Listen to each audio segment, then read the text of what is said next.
Hi there, my name is Jamal Khan. I'm a senior tax partner at Churchill Tax.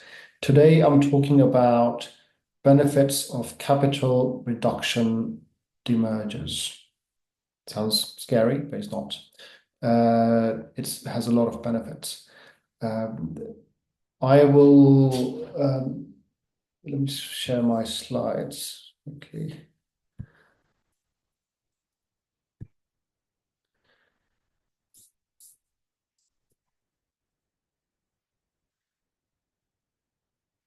There we are.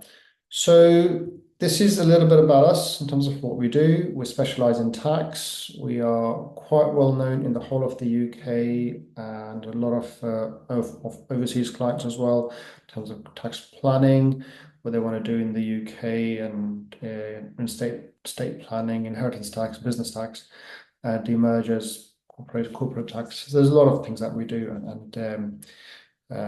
any investigation or dispute with HMRC, people come to us. If you've got undisclosed income, people come to us. Okay. So what is a capital reduction demerger? Essentially, just to give some background, if you've got a company that has some properties and you want to and there are a couple of shareholders and they have fall out with each other, or they want to separate the properties from they want to separate the properties and go separate ways, then we put the properties into two separate companies. Essentially, that's a demerger. Or if there's a business and there are a couple of properties, and we want to separate the business and the properties into two separate limited companies without paying any tax, this is what we call a demerger or capital demerger. Or if there are two businesses being run by one company and we want to separate them two for commercial reasons, then we do a demerger. There are different types of demergers. There's a kind of a demerger through liquidation. We used to do that quite a lot in the past, but now capital reduction demergers are more common and easily accepted by HMRC and the court and by Companies House. So capital reduction demerger has many benefits. It's easier, it's quicker. I say it's easier. It's extremely specialized. It takes a lot of effort and you have to be very careful, but it has many benefits. So you can hive up a business, an existing business into a new entity and leave behind. And for example, if we were doing a sale recently, or we were helping with a sale recently, where there was a company that was had been running for some time. They had potential insurance claims. So, but there was a buyer that wanted to buy the business. They didn't want to buy the company because of the insurance claims. So we hived up the trade from the existing company into a new company, and then we transferred. Then we transferred the old company into another company, which the owners retained, but the buyers bought the new company. There were some other demergers that we did. So as I said, you can separate two businesses, and it's very tax efficient because you don't pay any tax on it if you do it properly. Also the benefit is that if you do a capital reduction demerger, and if you're entitled to, say, entrepreneurs relief or business asset disposal relief, if you do things properly, you can retain that. And that's kind of the beauty of if you do it properly. If you have shareholder disputes where, for example, two brothers have been running two business partners have been running a company for a while and they want to go separate ways, then this can happen. In fact, I've got a situation at the moment where we've got a husband and wife getting divorced, and they want to split the business. So we're doing a demerger for them, capital reduction demerger for them. Many benefits. Commercial reasons, as I said, for example, if there is a business is posing a risk to a property or property portfolio within the business, then we can do a demerger or capital reduction demerger. So essentially, these are charts that you might have seen in some of my other webinars. So this is the AB Limited typical example. This has a trade and a property which is being used by the trade. a warehouse, and he's got a couple of other investment properties. And it has two shareholders, but they now realize that this property portfolio is at risk because of the trade here.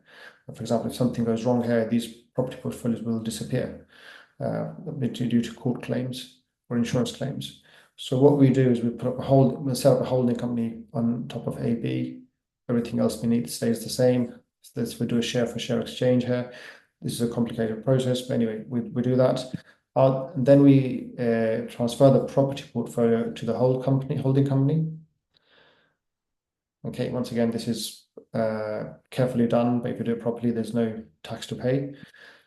Then we set up a new company, property company, and we remove the property portfolio completely from the AB Limited. So AB only holds the trade and the warehouse.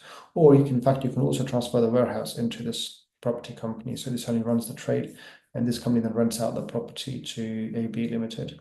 Shareholders are the same. This is completely tax neutral, so there's no tax to pay whatsoever. Okay. The capital reduction part essentially comes in where we transfer the property from here to the new PropCo, and we have to reduce the share capital here. But that's kind of quite technical. I don't want to kind of confuse people, my audience with the technical jargon. But this is what we achieve. So we achieve a very clean structure essentially. Process, yes. So you need to get clearance, advanced clearance from HMRC. There are several steps, careful planning required. HMRC have 30 days to come back to you on the clearance. These days, because we've been working with HMRC for so long now, we normally get acceptance of these clearances within a week, because we've done so many of these, and we've kind of hit every corner, every wall on the way out. So we've done it enough times, and now HMRC and we have a good relationship. We haven't had any rejections. So once you get the clearance from HMRC, that's not the end of it, that's the start of it, just to be clear. Then you have to go through the whole restructure, setting up the company, doing the board resolutions, getting the sequence of events correctly. Sequence of events is the most critical thing in this. If you get your sequence wrong, the whole thing collapses. So you have to be very careful.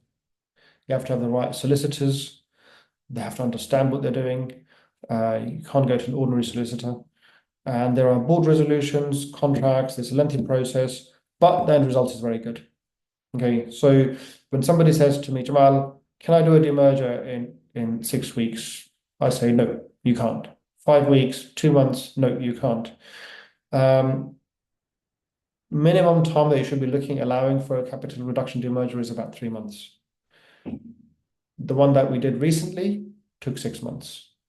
Despite me being ready, despite me doing everything, but when the solicitors got involved, obviously they have to do their things properly. It took 6 months.